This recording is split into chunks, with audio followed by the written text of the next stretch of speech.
Bonjour à tous et à toutes.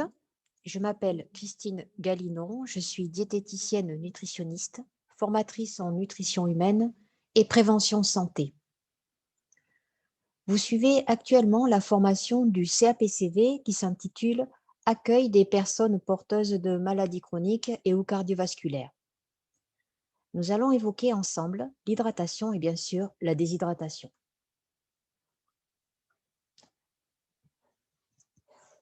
L'eau est le composé le plus important de la matière vivante.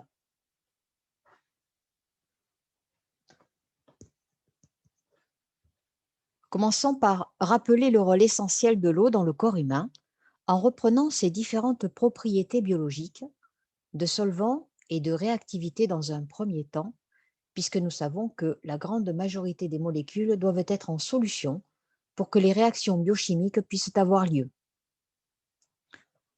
Ensuite, son rôle indispensable dans la thermorégulation et enfin, son rôle de protection mécanique avec quelques exemples pour illustrer l'eau qui devient composant essentiel des lubrifiants tels que les mucus ou encore les liquides faisant office d'amortisseurs et entre autres tels que le liquide céphalorachidien ou le liquide amniotique.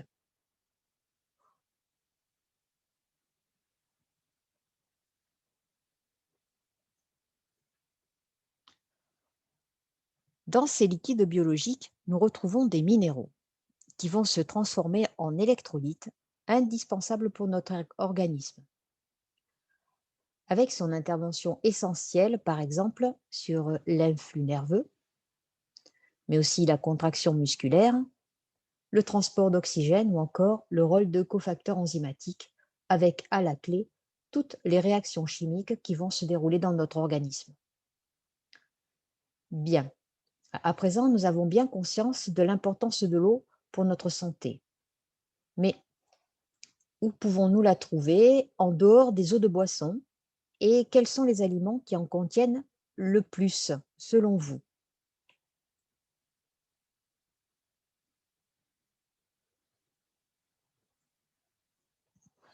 En premier, nous retrouvons les champions toutes catégories. Ce sont les légumes avec une teneur en eau moyenne de plus de 90%. Si nous ajoutons à cela les vitamines, les minéraux et les fibres, les bienfaits des légumes ne sont plus à prouver. En seconde position, bien sûr, nous retrouvons les fruits avec une teneur en eau de 80 à 90%. Un peu moins connus et pourtant ils mériteraient d'être connus surtout l'été dans les EHPAD, ce sont les yaourts et les fromages frais avec plus de 80% d'eau. Ils permettent d'hydrater les sujets les plus difficiles, ceux qui ont des difficultés à boire de l'eau par aversion ou alors par trouble de la déglutition. Voilà, les aliments riches en eau. On peut citer aussi les fromages à pâte molle, mais ils ne sont pas très efficaces en cas de déshydratation. Et par comparaison, on peut voir le pain et les biscuits, les biscottes qui sont plutôt secs. Et c'est bien sûr pour cela qu'ils se conservent plus longtemps d'ailleurs. Voilà, donc nous venons de voir nous allons voir maintenant donc nos besoins en eau. Nous allons commencer à parler justement de la déshydratation. La déshydratation peut avoir des conséquences graves pour la santé et pourtant, alors que la plupart du temps, il est facile d'y remédier, elle n'est pas toujours prise au sérieux. Pourtant, lorsque la déshydratation est avérée, il ne suffit pas de boire une demi-bouteille d'eau d'un coup pour y remédier. Non, non. Il faut boire régulièrement pendant 24 heures pour que le corps soit totalement réhydraté. Nous ne sommes pas un contenant que l'on vide et que l'on remplit. Il faut du temps pour que tous les équilibres se refassent dans notre organisme. Quand nous ressentons la soif, nous sommes déjà dans une zone critique.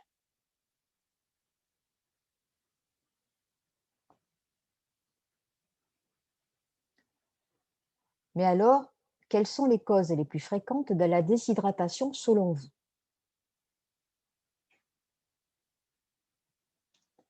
La première cause qui vient à l'esprit, c'est le manque de boisson, bien sûr.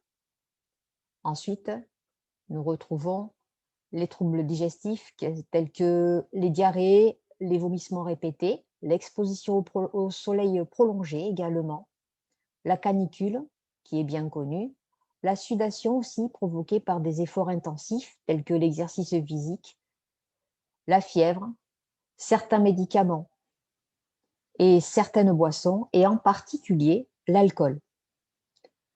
Les recommandations pour éviter d'être déshydraté lorsque l'on consomme de l'alcool, c'est 1 verre d'alcool pour 2 verres d'eau. Ça peut être un bon remède de prévention justement pour le mal de tête des lendemains de fête. Donc, je bois 1 verre d'alcool, je bois 2 verres d'eau. Nous venons de voir les causes les plus fréquentes de la déshydratation. Et à présent, nous allons voir les signes à observer. Le premier qui vient à l'esprit est justement la sensation de soif, bien sûr. Et viennent également les maux de tête, une sensation de fatigue, souvent négligée d'ailleurs, et surtout l'accélération du rythme cardiaque et une baisse de la tension artérielle. Je vous rappelle que une déshydratation de moins de 4% du poids de corps est déjà une alerte et impose une réhydratation rapide et urgente. Nos performances physiques et intellectuelles sont altérées dès le début de la déshydratation, et ce à partir de 1% de la déshydratation. Nous sommes tous à risque de déshydratation, et certaines personnes sont encore plus à risque que d'autres. Ce sont bien sûr les nourrissons, les personnes âgées et bien sûr les personnes diabétiques et celles qui suivent aussi certains traitements, comme les traitements diurétiques. Et je pense qu'il est inutile de rappeler que l'eau représente 60% du poids de corps, donc l'eau est indispensable. Mais alors, du coup, quels sont nos besoins en eau? Combien de litres d'eau devons-nous consommer pour couvrir nos besoins en eau quotidiens? Voilà, je vous propose une méthode de calcul qui permet de calculer nos propres besoins en eau dans des conditions normales d'environnement, de température et d'hygrométrie normale, et en dehors de toute activité physique. Donc, vous voyez, on est sur 33 ml de kilo de poids corporel et par jour. Donc, je vous laisse le temps de calculer vos besoins en eau.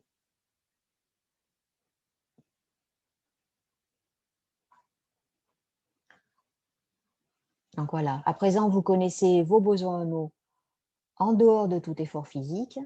Et maintenant, je vous propose de voir les besoins en eau durant un effort physique. Voici un tableau qui reprend donc ces besoins en eau selon la durée de l'effort, lorsque celui-ci est fourni en continu. Et on se rend compte que lorsque nous fournissons un effort pendant 1 heure, seule l'eau est indispensable. Inutile de compléter avec du sucre. C'est à partir d'1h30 d'effort en continu que le complément en glucides devient nécessaire. La majorité des sportifs amateurs n'ont besoin que d'eau pendant leur activité physique. En effet, une boisson trop sucrée consommée durant l'effort physique sera moins efficace pour réhydrater le sportif que de l'eau nature. Il faut absolument éviter les jus de fruits non dilués et les sodas. Vous voyez, 45 minutes dans l'estomac pour digérer la boisson sucrée, 20 minutes dans l'estomac pour digérer de l'eau nature.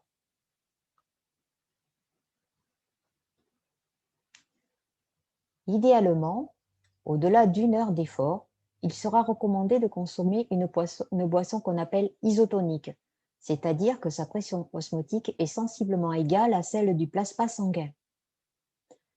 Par exemple, une préparation composée de 20 centilitres de jus de raisin dans 80 centilitres d'eau, c'est une boisson adaptée durant l'effort.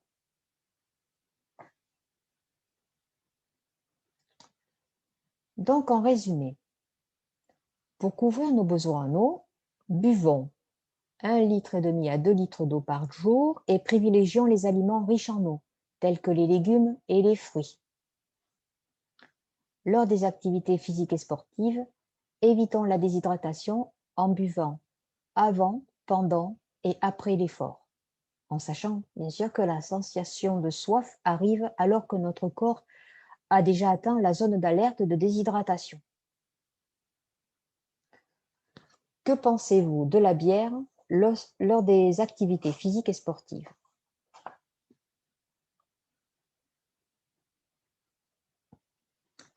Nous avons vu tout à l'heure que l'alcool pouvait amplifier le phénomène de déshydratation. Il y a de l'alcool dans la bière, donc la bière, comme tous les autres alcools, déshydrate.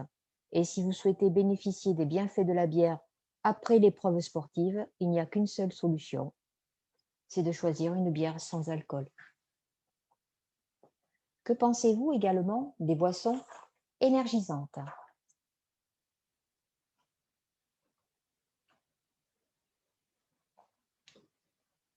L'ANSES, l'Agence nationale de sécurité sanitaire de l'alimentation et de l'environnement et du travail, a émis un avis de vigilance sur la consommation des boissons énergisantes. Et en voici un résumé. Que dit l'ANSES sur les promesses des fabricants de telles boissons qui nous vendent du rêve?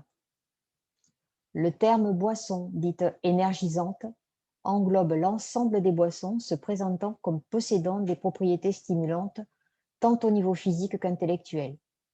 La plupart sont composées de caféine, de taurine, de glucuronolactone, de vitamines ou d'extraits de plantes. L'ANSES a relevé les risques liés à la consommation de ces boissons. La caféine n'apporte aucune amélioration des performances. Par contre, elle provoque une élévation de la pression artérielle. Il persiste une forte suspicion de toxicité rénale en ce qui concerne le glucuronolactone. Et enfin, il a été prouvé que la taurine n'apporte aucun bénéfice sur la santé ou sur les performances physiques. Et voici ce que dit l'ANSES. Des effets avérés par la consommation de ces boissons.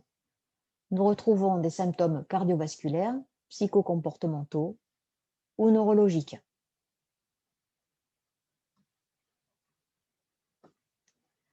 Bien sûr, l'ANSES propose des recommandations telles que éviter de consommer ces boissons énergisantes pendant une activité physique et ne pas les mélanger avec de l'alcool.